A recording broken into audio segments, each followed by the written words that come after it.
दिसणारा छत्रपती संभाजीनगर रोड पंचवटी जनार्दन स्वामी मठाच्या जवळ 1808 स्क्वेअर फीटचा मोठा फ्लॅट विकणे आहे। या फ्लॅट मधील देण्यात आलेला प्रशस्त स्क्वेअर मध्ये या ठिकाणी लिव्हिंग एरिया आपणास मिळतो। लिव्हिंगला अटॅच बाल्कनी देखील या ठिकाणी मिळणार आहे।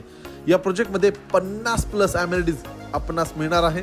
पूर्ण फ्लॅट 100% वास्तू कंप्लायन्स आग्नेय कोपऱ्यामध्ये देण्यात आलेला किचनचा स्पेस 6 सीटर डायनिंग बसेल एवढा प्रशस्त किचन मध्ये डायनिंग स्पेस मिळतो। यानंतर देण्यात आलेला पहिला बेडरूम, या बेडरूमला देखील अटॅच बाल्कनी या ठिकाणी आपल्याला प्रोव्हाइड करण्यात आलेली आहे। यानंतर देण्यात आलेला कॉमन वॉशरूम, यानंतर देण्यात आलेला दुसरा master bedroom attach washroom attach balcony सोबत। या प्रॉपर्टी पासून school, college, supermarket, medical, petrol, ATM, bank सगळे काही अगदी हाकेच्या अंतरावर बघायला मिळेल। हायवेची उत्तम कनेक्टिव्हिटी या प्रॉपर्टीला मिळते। 3 BHK 1808 स्क्वेअर फीटचा फ्लॅट आहे। या प्रॉपर्टीमध्ये 50+ अमेनिटीज आहे। किंमत आहे या फ्लॅटची खरेदी खर्चासोबत 88 लाख। दिलेली प्राइस निगोशिएबल आहे। अधिक माहितीसाठी दिलेल्या नंबरला संपर्क साधा।